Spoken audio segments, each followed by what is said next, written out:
vai falar sobre o passo a passo do inventário judicial na prática. Então, como é que funciona o processo de inventário? Começando com requerimento de abertura, e só aqui a gente já começa diferente de todos os outros tipos de procedimento. O advogado, gente, a gente tem na cabeça o processo civil comum, né? É muito comum que a gente lembre, né, da petição inicial, dos requisitos lá, né, do 319 do CPC. Quem não lembra disso? Acho que essa é uma das únicos artigos que eu lembro de fato do professor de Código de Processo Civil falar na faculdade. Só que quando a gente está aqui no processo de inventário, é um pouco diferente. Eu, inclusive, posso abrir um processo de inventário simplesmente requerendo a abertura do processo e juntando o certidão de óbito. Recomendo você fazer isso? Claro que não. É melhor você já juntar documento de todos os herdeiros, vai facilitar e agilizar seu processo. Mas, caso você não tenha, isso não impede você de abrir um processo de inventário. Porque, às vezes, você vai estar representando um credor e você não sabe onde está esse herdeiro. Às vezes, você vai estar representando a pessoa que comprou bem por cessão de direitos hereditários e você não sabe cadê todos os herdeiros. Então, já saia daqui dessa aula sabendo que com a petição de abertura indicando o óbito do falecido, e aí o único documento obrigatório mesmo, que não tem como, se o juiz vai indeferir sua petição se você não juntar, é a certidão de óbito. Por que certidão de óbito? Porque é o único documento que comprova que a pessoa morreu. Não existe herança de pessoa viva. Então, o único documento que comprova que a pessoa morreu, para de fato existir herança, é a certidão de óbito. Então, é por isso que quando a gente vai estudar inventário, a gente fala de requerimento de abertura, para você pedir a abertura e o processamento do inventário. Geralmente, a gente já junta, basicamente, né, todas as informações dos herdeiros para já mandar citar nessa petição de abertura. Mas não é necessário, saiba disso. Você pode entrar só, inclusive, aqui vai uma informação. E tem coisa, gente, eu falo para vocês, dentro da plataforma do Familiariza, são várias aulas. Aqui, claro que eu não vou conseguir abarcar todos os possíveis cenários, até porque isso daqui é só aula de procedimento. Várias das coisas que eu vou citar aqui na aula de hoje vão ter aulas específicas para aprofundar isso daqui. Mas por que eu tô te falando? Tem coisa que você precisa saber antes mesmo de entrar com o processo de inventário. Exemplo, se você junta uma procuração num processo de inventário judicial, tá representando 3 herdeiros aí. E eu falo isso, gente, eu sempre abro essa aula falando disso porque eu já errei isso. E eu não sabia como eu explicava pro meu cliente que depois ele não podia renunciar sem pagar imposto 2 vezes. Explico, quando a gente vai falar de aceitação e renúncia de herança, a aceitação ela pode ser tácita, ou seja, a mera juntada de procuração no processo de inventário representando um cliente configura a aceitação da herança, como se ela tivesse aceitado. Como a herança, até o fim do inventário, o espólio é um todo indivisível, não tem como eu individualizar o quinhão de cada um. Então, significa que se algum dos herdeiros for ceder para o outro, deixar para o outro, ou quiser renunciar, não tem como mais depois disso, sem pagar imposto 2 vezes. Então, pergunte para o seu cliente no atendimento, antes mesmo de protocolar o processo de inventário, se algum deles vai renunciar. Porque se ele for fazer uma renúncia abdicativa, ou seja, abriu mão da parte dele, em tese não incidir imposto. Mas se ele juntou procuração no processo, para fazer isso, ele vai pagar imposto 2 vezes. Porque tanto a aceitação como a renúncia são irretratáveis. Uma vez que eu faço isso, não tem como eu voltar atrás. Então, eu renunciei, depois não adianta eu falar assim, que eu quero minha herança de volta. Não tem como voltar atrás. Da mesma forma que se você juntou procuração, ato de aceitação não tem como renunciar sem pagar imposto 2 vezes. Por que pagar imposto 2 vezes? Porque vai ser considerado uma cessão de direitos, aquilo ali dentro do inventário incide imposto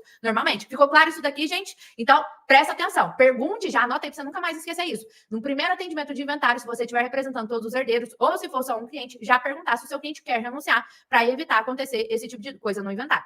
Então, fez o requerimento de abertura, se juntou à procuração, não dá para renunciar sem pagar imposto mais. Então, pergunta antes. Depois disso, o juiz vai admitir o processo de inventário. Como que ele admite o processo de inventário? O juiz, ele simplesmente vai aceitar o processo de inventário, vai nomear o inventariante, que é a próxima fase que está aparecendo aqui para vocês, e já vai abrir prazo para esse inventariante prestar as primeiras declarações. O que são primeiras declarações no processo de inventário? Se você nunca atuou, talvez isso fique confuso para você. E tem muito advogado que já fez inventário, mas erra lá nas primeiras declarações, porque existem requisitos também para ser feito nessas primeiras declarações. Lá eu preciso informar quando o falecido morreu, eu preciso informar as informações de todos os herdeiros, se ele é casado, eu já preciso colocar o estado civil certo. Lembra que eu falei na aula 2? Basicamente, tudo que está lá, menos a partilha, porque a partilha fica lá para o final, mas se você já quiser apresentar a partilha já nas primeiras declarações, não tem problema, tá? Tudo menos a partilha é igualzinho, tá lá. Estado civil tem que estar certo também, já desde aqui. O falecido, aliás, o herdeiro, por exemplo, às vezes ele é casado agora, mas na época do falecimento do pai, ele era solteiro, então você já vai colocar herdeiro fulano de tal, solteiro quando do falecimento do pai, atualmente casado, qualifica totalmente ali o cônjuge, coloca endereço, e-mail, vai colocar os bens, sempre lembrando, gente, de utilizar as informações igual a matrícula do bem. Então, você não vai pegar um comprovante de endereço, por exemplo, uma conta de energia e copiar lá, Rua Ayrton Senna e o número tal. Não, gente, pelo amor de Jesus Cristo, você vai copiar igual tá na matrícula do imóvel. Vai pedir a matrícula atualizada, inclusive mostrei para vocês aqui nas aulas da jornada onde que você pede isso mais barato, né? Te mostrei tudo isso nas aulas de esquenta. E o ponto-chave é você entender que tem que estar qualificado. Ah, se for carro, você vai pegar, sabe o CRLV, aquele documento verdinho? Colocar igual tá lá. Qual que é o ano do carro? Qual que é o modelo, né? Qual que é o Renavan do carro? Você vai colocar tudo isso. A cor do carro também. Se for um barco, você vai pegar o modelo e colocar tudo igual. Se for conta bancária, você vai pegar um extrato do dia do óbito e colocar o valor, colocar em qual banco tá, qual agência, descrever tudo ali já nas primeiras declarações mesmo. E aí, aqui que tá o ponto-chave. Se você não tiver informações já nas primeiras declarações, porque às vezes, gente, o caso do seu cliente, você não tem todas essas informações para colocar nas primeiras declarações. Não se preocupe. Mesmo que falte alguma informação, apareça algum bem após as primeiras declarações, não tem problema. Porque até as últimas declarações você pode retificar e incluir ou tirar coisas que você colocou nas primeiras declarações. Ficou claro isso daqui? E aí, qual que é esse prazo que o juiz abre para as primeiras declarações? O CPC traz um prazo de 20 dias para prestar essas primeiras declarações. Só que é muito comum que a gente veja na prática, né? Às vezes você está pegando um inventário andando, né? Que já está correndo ali um processo que já está correndo e já passou esse prazo e o advogado não apresentou. Outro dia mesmo, eu entrei num processo de inventário que tinha 5 anos que o processo estava rodando, não tinha primeiras declarações. O processo tinha mais de 1000 páginas e não tinha primeiras declarações ainda. Não sei se vocês perceberam, gente, mas primeiras declarações é lá no início do processo. Tá aí na primeira linha aí, ó, do fluxograma. Vocês estão vendo? Pois é, pra você ver com o nível de pessoa que você concorre. Então, aqui, se não apareceu alguma coisa nas primeiras declarações, se faltou, você pode, até as últimas declarações, que tá lá na frente, eu vou chegar lá, tá, gente? Você pode retificar. Outro ponto, mas tá fora do prazo, ainda assim eu posso apresentar primeiras declarações? Gente, é muito importante que se você estiver começando um processo de inventário agora, que você apresente dentro do prazo, tá? Porque se você é nomeado inventariante e você reiteradamente, ou seja, mais de uma vez, perde prazo e não cumpre com seus afazeres, isso vai ser causas para você ser destituído lá na frente. E você também, se você é inventariante, advoga para o inventariante, né? Você não necessariamente, né? Mas o inventariante, ele responde por desídia no processo, por causar prejuízo ao espólio. Então, é muito importante que você, né, se advoga para o inventariante, faça as coisas certinho para não acabar, às vezes, sobrando para você no final das contas, tá? Então, aqui, se você estiver começando o processo de inventário, apresente dentro do prazo. Se você já está num processo que já perdeu o prazo, apresente mesmo assim. Porque não acontece o que a gente chama no direito de preclusão de direitos, né? O que é preclusão? É a perda do direito. Então, se eu não apresento primeiras declarações, eu perdi o direito de apresentar? Não. Você pode apresentar, mas o ideal é que você apresente dentro do prazo para evitar sanções que possam surgir pela falta de apresentação das primeiras declarações dentro do prazo. Então, bora lá. Ó. Requerimento de abertura, se abriu o processo de inventário, o juiz admitiu, nomeou o inventariante, né? Vai abrir prazo para ele prestar compromisso. E aqui, gente, é muito importante que você preste atenção, porque tem juiz que abre prazo para prestar compromisso mesmo. Só que um ponto muito interessante de inventário é que muitos juízes já nomeiam o inventariante e aquilo já vale como termo. Ele não abre esse prazo para prestar compromisso. Então, se no seu caso em específico o juiz não abre prazo para prestar compromisso, isso acontece também, tá? É aquela hora que a prática descola da teoria. Alguém aqui já viu? Na prática, a teoria é um pouco diferente? Pois é, acontece isso às vezes. Já tive vários casos em que o juiz não abriu prazo para prestar compromisso. Tá previsto no CPC? Tá, mas às vezes eles pulam isso daqui. Tá? E aí já te intima para apresentar primeiras declarações direto e na decisão que ele nomeia inventariante, ele fala que aquilo ali já vale como termo e significa que você vai mandar para o seu cliente, falar para ele imprimir, se ele precisar ir em banco, resolver qualquer coisa, ele vai fazer com aquele termo impresso, tá ok? Abrir o prazo para primeiras declarações, tem 20 dias para apresentar essas primeiras declarações. Aí aqui, nessa hora que o inventariante apresentou as primeiras declarações, depois disso, o juiz abre prazo, né, para citação. Eu mando citar demais herdeiros que ainda não estão no processo, sempre lembrando que é uma dúvida muito comum, quem é o polo ativo e o polo passivo na ação de inventário? Todos os herdeiros vão compor o polo ativo em litisconsórcio, tá ok? O polo passivo da ação de inventário é o de cujos, é o falecido. Muita gente preenche errado. Entra lá, um herdeiro contra o outro. Pelo amor de Jesus Cristo, gente. O polo passivo da ação de inventário é o falecido. É o falecido. Polo ativo que são os herdeiros. Anote isso aí, gente, porque se você esquecer, na hora que você tiver de protocolar, você vai lembrar, meu Deus do céu. Que era aquela aula, você vai ter que assistir de novo, tá? E aí, se você não tiver já, né, colocado todo mundo ali, estiver representando todo mundo, vai mandar citar os demais herdeiros, inclusive, né, o cônjuge ou o companheiro, sempre lembrando que, aí aqui já vai a primeira coisa que daria uma ação autônoma no processo de inventário. Se eu estiver falando de companheira e os herdeiros reconhecem essa união estável, eu posso reconhecer dentro do processo de inventário totalmente, tá? Abre um tópico lá, né, tem lá, do falecido, aí abre o tópico 3. Da companheira. O falecido vivia em união estável e assim permaneceu até o momento de sua morte com o ciclano de tal. Agora, se tem um herdeiro, são 5 herdeiros, só um não reconhece união estável, eu não posso fazer isso dentro do processo de inventário. Porque se pelo menos uma pessoa não reconhece, existe litígio, existe briga. E isso significa que o reconhecimento da união estável vai ser feito em uma ação apartada, que vai correr apensa ao processo de inventário, pelo juiz universal do inventário, uma ação de reconhecimento e dissolução de união estável pós-mortem. Dentro do Familiariza tem um módulo sobre isso para você aprender a entender se de fato o falecido vivia em união estável. Porque às vezes aquilo era um namoro qualificado, às vezes era um namoro normal, às vezes você tá pelo herdeiro que não quer que reconhece, então você vai bater na tecla de que não era união estável, era um namoro qualificado, era um noivado. Então você consegue atuar com isso já dentro do Familiariza, mesmo sendo um treinamento completo de inventários, tem um módulo disso porque é muito importante que você entenda. É muito comum, gente, que apareça uma companheira no inventário, mas saiba que é um contrato de honorários à parte. Eu até falei nas aulas de esquenta da importância de você entender como passar essa informação para o seu cliente. Se você só solta que ele vai ter que pagar outro honorário para você, meu filho, ele vai rir da sua cara e vai querer procurar outro advogado. Às vezes ele te deixa até sem responder. Então é muito importante que você saiba aplicar gatilhos mentais, porque gatilho mental, gente, não é enganar as pessoas. Gatilho mental é você falar exatamente a informação que vai aumentar a chance do seu cliente fechar com você. Exemplo, vamos supor aí que você está representando a companheira no processo de inventário, né? Os herdeiros entraram no processo de inventário. Aí a companheira bateu no seu escritório. Aí você vai ter que ser contratado, né? Para representar ela no inventário. Só que você fala assim, ó, mas essa ação aqui, ó, fulano não te reconhece como companheira. A gente vai ter que entrar com ação autônoma para reconhecer essa união estável. E aí, como é um processo apartado, eu vou ter que te cobrar um honorário à parte. Aí ela vai falar assim, mas não tem como fazer junto? Eu falei assim, não, você não é obrigado a entrar. Ó, o gatilho mental do desaprego. Você não é obrigado a entrar com essa ação. Só que se você não entrar, é como se você estivesse abrindo mão de tudo que vocês compraram durante o casamento, né? Provavelmente vai ser como um parcial de bens, né? Tem modo de regime de bens também do familiariza, que também pode cair em outro regime, de separação obrigatória, por exemplo.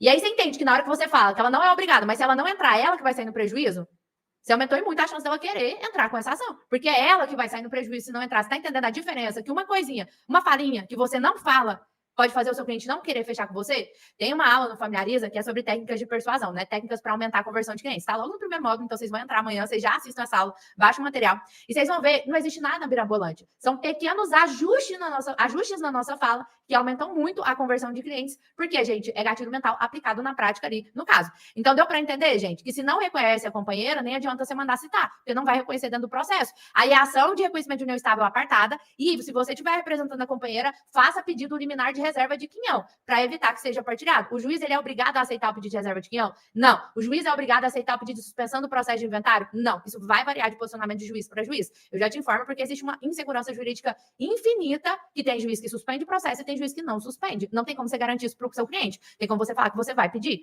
tá ok? Por que eu tô te falando isso? Porque se for cônjuge, já ordena a citação de cara. Se for companheiro, tem que ver, reconhece união ou não, porque aí vai ser diferente o procedimento.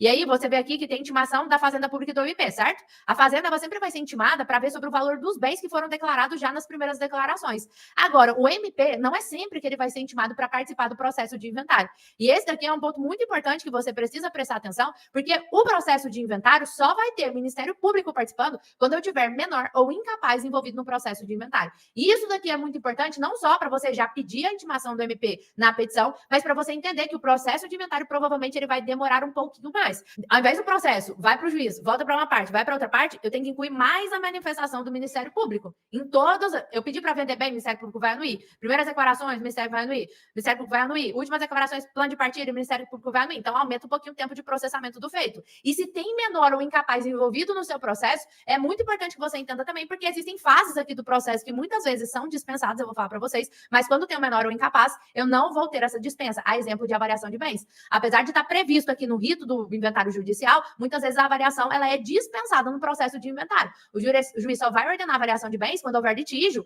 muito litígio entre os herdeiros ou quando tiver menor ou incapaz envolvido. Não é porque está previsto que vai precisar seguir todas essas ordens. Isso aqui é muito importante para você entender. Ficou claro isso, gente? Ficou claro? Então, depois que abrir o prazo das primeiras declarações, vai mandar citar, né, os demais herdeiros, cônjuge ou companheiro, e vai abrir prazo para eles se manifestarem em 15 dias, tá? E depois desses 15 dias a fazenda se manifesta. Aqui começa o BO do inventário. Porque nessa manifestação, gente, manifesta. Aí o herdeiro fala que o imóvel não vale 500 mil, vale 600. Aí vem o inventariante e rebate a manifestação do herdeiro. Não, mas é porque vale isso. Aí, depois que o inventariante manifestou de novo, o herdeiro vem de novo. Aí vira aquela briga infinita dentro do processo, porque o pai tá brigando com o filho e é injusto e junta boletim de ocorrência, porque um irmão bateu no outro, não sei o quê, e vira uma lambreca dentro do processo de inventário, gente. Então começa a juntar boletim de ocorrência, começa a falar que tá desviando dinheiro de aluguel, Gente, é salada de fruta, meu filho, ó, um trem feio. E tudo começa aqui, ó, nessa primeira manifestação dentro do processo de inventário. Então, a primeira coisa que você, advogado, tem que entender é que o inventário, está lá no 612 do CPC, ele não admite dilação probatória complexa. Ele não admite, se você ficar brigando dentro do processo, não vai chegar em lugar nenhum, porque o juízo do inventário ele não pode decidir sobre essas questões. Lá na frente, depois de muito debater, porque tem a questão da ampla defesa do contraditório, aí um manifesta tem que abrir passo para o outro, aí fica aquele negócio infinito. Se você não marca um despacho para o juiz para explicar o que está acontecendo, o negócio nem chegou aí para o juiz, ficou só na secretaria, de uma parte para outra. Você está entendendo o que eu estou falando? Na teoria não podia acontecer isso, mas eu tô te falando que na prática é isso que acontece no seu processo, a hora que você vê, tá 5 anos só de manifesto, 50 mil petição de advogado brigando com advogado de outra parte. Se tem um aluguel para ser cobrado, por exemplo, um herdeiro mora no imóvel que era do pai, exerce na posse com exclusividade. Você pode pedir o arbitramento do aluguel dentro do processo? Você até pode fazer um primeiro pedido lá. Se o herdeiro acatou e começou a pagar, ótimo, uma maravilha. Se ele não pagou, você não vai prolongar essa discussão ali dentro do processo de inventário, não. É ação autônoma, ação de arbitramento de aluguel.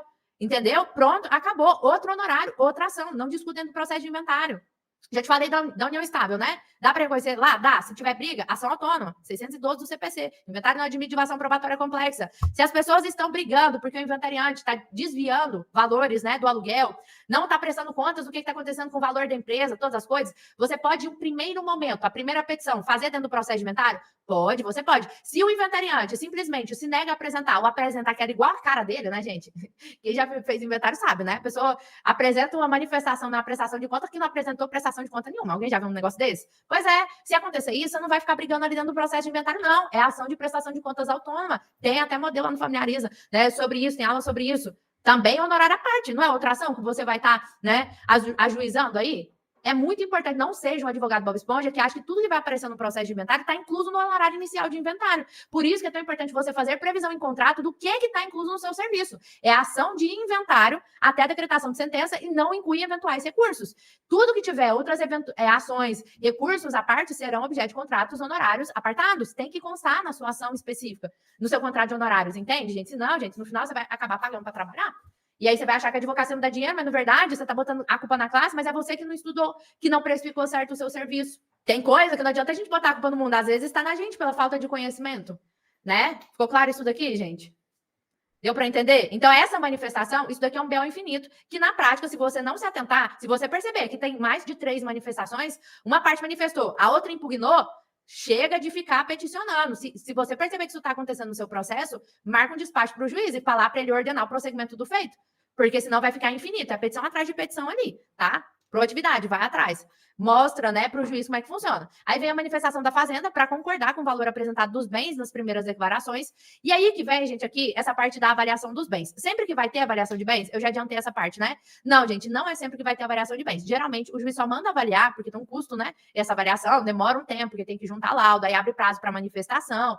Quando há litígio, ou quando tem menor envolvido, ou quando você pede a venda de algum bem. É plenamente possível um alvará incidental. É um alvará judicial que você pede dentro do próprio processo de inventário para vender bem, para levantar valores. Isso é plenamente possível. O que você tem que fazer? É uma simples petição dentro do processo que você vai fundamentar o seu pedido. A fundamentação, gente, nada mais é explicar por que você está pedindo a venda. É para pagar o imposto? É para arcar com algum custo do inventário? É porque algum herdeiro está precisando para subsistência, para pagar estudo, né? É um menor? É porque a pessoa está com uma doença e precisa levantar o dinheiro para bancar ali, né? O tratamento da doença. Então, a fundamentação nada mais é do que o porquê você está pedindo aquilo. Então, a avaliação... E por que é importante você saber precificar? Porque se já no seu atendimento inicial você percebeu que o seu cliente não tem condições de arcar com os custos do inventário, você sabe que você vai ter que eventualmente pedir a venda do bem, você já bota isso na precificação, porque é o tempo de processamento do inventário que aumenta. Se tem menor envolvido, também leva isso em consideração, porque aumenta a complexidade do processo de inventário. Deu para entender essa parte? Então, você pode sim pedir a qualquer momento. Ah, eu posso pedir depois das primeiras declarações? Pode. Eu posso pedir junto com as primeiras declarações? Pode. Eu posso pedir depois das primeiras declarações? Pode. Você só não pode pedir, gente, depois que apresenta as últimas declarações e plano de partilha, porque ali, depois daquilo, vai vir a sentença do juiz. Então, é sempre antes. Você pode já, na petição de abertura do processo de inventário, já pedir a venda de algum bem. Sempre lembrando que, para aumentar a chance do juiz deferir esse pedido, junte logo as certidões negativas de débito federal, que você consegue no site da Receita Federal, a negativa de débitos estadual no site, né, da Secretaria da Fazenda do Estado, onde o falecido tinha domicílio ou bens imóveis, e a certidão negativa de débitos municipal que você vai pegar no lugar, né, no município, na cidade onde o falecido morava ou tinha imóveis. Junta logo essas 3 certidões e a certidão, né, da Justiça do Trabalho para comprovar que não tinha nenhuma execução trabalhista contra o falecido. Porque aí você já vai mostrar para o juiz, ó, não tinha nenhuma dívida aqui não. É mais fácil dele liberar. Porque, gente, o juiz, ele não responde, né, pessoalmente, porque a gente tem a responsabilidade objetiva do Estado. Então, se por exemplo, ele defere o levantamento de algum dinheiro, né, a venda de algum bem, e no final tinha uma execução contra o falecido, tinha uma dívida, por exemplo, com a Receita Federal, depois pode sobrar para ele, entende? O tabelião, por exemplo, do inventário extrajudicial. É muito comum que os tabeliões tenham seguro, né, pessoal, porque eles respondem no CPF deles mesmo. Daí a importância, por isso que eles ficam pedindo esse tanto de certidão, porque tem que olhar mesmo se não tinha dívida, né, se estava tudo regular ali com o falecido. Então é muito importante que, se você quiser aumentar a chance do juiz deferir o seu pedido, já junta essas certidões logo com o pedido de alvará judicial para venda, para levantamento de dinheiro, tá? Deu para entender isso aqui? Então, ó, requerimento de abertura, o juiz admite o inventário, nomeia o inventariante, ele abre prazo para o inventariante prestar compromisso, depois, primeiras declarações, prazo de 20 dias. Depois que apresentou as primeiras declarações, vai ser ordenada a citação dos demais herdeiros, cônjuge e companheiro, intimação da fazenda e, a depender do caso do MP, se tiver menor ou incapaz. Depois que essas pessoas forem citadas, prazo de 15 dias para manifestação. Depois vem a manifestação da fazenda. Passou a parte da manifestação, pode vir a ter a variação dos bens. Expliquei para vocês quando que provavelmente vai ter a variação. Aparece a variação, vem eventuais impugnações. E aqui vem a ladainha de novo. Ah, não concordo com essa variação, requer a variação de novo. Aí tem herdeiro que junta a variação feita por perito particular. E aí vira aquela ladainha. Cuidado para você não se prolongar aqui nessas impugnações e não fazer também virar uma coisa infinita, né? Nas eventuais impugnações. E aí o juiz vai intimar o inventariante para prestar as últimas declarações. As últimas declarações, gente, são basicamente, no Familiariza tem modelo, mas elas são basicamente a mesma coisa das primeiras. As últimas declarações servem, né, exatamente para você retificar se você faltou alguma coisa nas primeiras declarações, esqueceu de colocar, por exemplo, a conta do cônjuge sobrevivente, esqueceu de colocar, às vezes, informar uma doação que o herdeiro, né, descendente recebeu em vida, que é a colação de bens. Se você esqueceu qualquer coisa, você pode fazer aqui nas últimas declarações, é para isso que serve. E aí, quando a gente olha no procedimento do inventário, até aparece aqui a oitiva das partes, mas, via de regra, o inventário não tem audiência, gente, não tem. Só vai ser designado a audiência, não é obrigatório, tá? Quando houver muito litígio. Se tiver tendo muito litígio, o juiz pode e vai designar uma audiência, né, dentro do inventário, mas, via de regra, não tem. E essa, para mim, gente, é uma das melhores partes do inventário, porque se tem uma coisa que eu odeio na minha vida é fazer audiência. Parece que a gente perde o dia inteiro. Vocês gostam de fazer audiência? Porque a audiência está marcada para 2. Há 3 horas o negócio não começou. Aí você estava conversando com o cliente há meia hora antes de começar a audiência, quando ela é virtual, né, gente? Porque hoje em dia a gente pode pedir virtual, mas na época que eu fazia audiência era tudo presencial. Você nem lembra a última audiência que eu fiz, gente. Faz tanto tempo que eu nem lembro mais. É um desespero. Você perde quase a tarde inteira para fazer uma fucking audiência. Meu Deus do céu, para mim isso aqui é uma maravilha, eu não ter que fazer audiência. Vocês gostam de fazer audiência, gente? Então, não é obrigatório. São raríssimos os casos em que vai ser designada audiência no processo de inventário. E isso daqui, para mim, é a melhor parte do processo de inventário. Depois que vem isso daqui, as últimas declarações em que você vai colocar quem são os herdeiros, quais são os bens, eventuais dívidas, o juiz vai ordenar o pagamento dessas dívidas, vem o esboço de partilha. Alguns juízes, gente, antigamente, nunca ia para partidor judicial, que é o órgão dentro do TJ mesmo. Agora, muitos processos estão indo para partidor judicial para conferir a partilha. Mas não se assuste se no seu caso não tiver partidor judicial, tá, gente? Na prática, é o que eu falei, gente. Na prática, a teoria é um pouco diferente.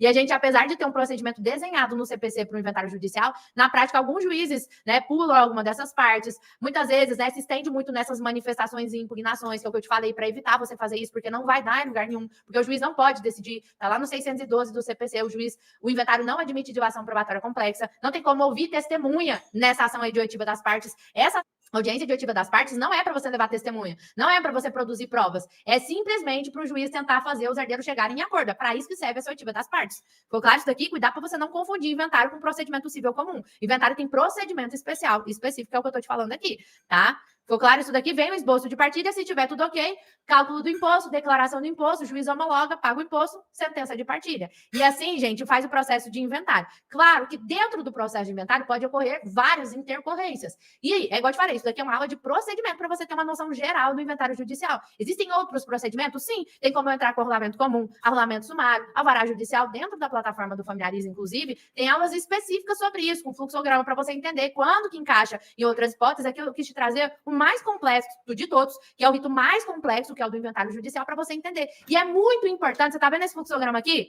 No atendimento, imprima esse negócio para você mostrar para o seu cliente. Sabe por quê? Porque na hora que ele vir falar que é só uma petição, você fala assim, não, olha aqui, ó, se você tá brigando com o seu irmão, a gente vai entrar com o inventário desse jeito aqui. Nessa hora aqui, ó, vai nomear inventariante, que tá lá no 617 do CPC, que dá uma ordem de preferência, não de obrigatoriedade. Então, o cônjuge está em primeiro. Significa que ele é obrigado a ser inventariante? Não. Pode ser outro herdeiro na posse do imóvel, pode ser um herdeiro que não está na posse do imóvel, que dá uma ordem de preferência, não de obrigatoriedade.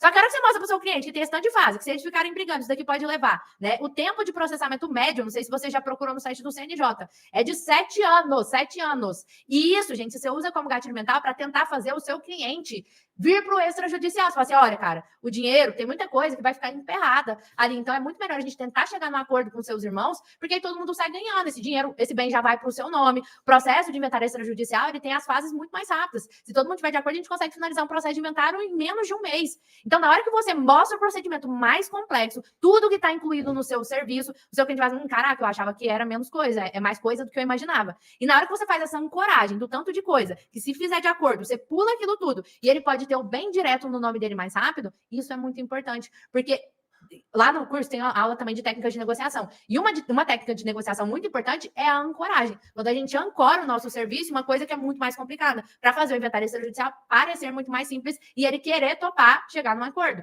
Porque a gente faz o cliente fechar acordo, gente, não é falando para o nosso cliente todos os benefícios. Na hora de negociar, a gente tem que mostrar para o outro herdeiro, por exemplo, não é o nosso cliente, o que ele sai ganhando e também o que o nosso cliente perde com aquilo ali. Porque muitas vezes a briga tá porque um herdeiro acha que o outro está ganhando mais. Então, você tem que mostrar. Numa negociação, ambas as partes têm que ceder. Então, você tem que mostrar o que o seu cliente perde e o que aquela outra pessoa ganha e você consegue chegar numa negociação. Sempre lembrando que você pode negociar diretamente com o advogado da outra parte e não necessariamente ter todos os herdeiros envolvidos na negociação, tá? Você pode negociar diretamente com o advogado da outra parte. E isso, gente, são coisas que a nossa faculdade, infelizmente, não ensina.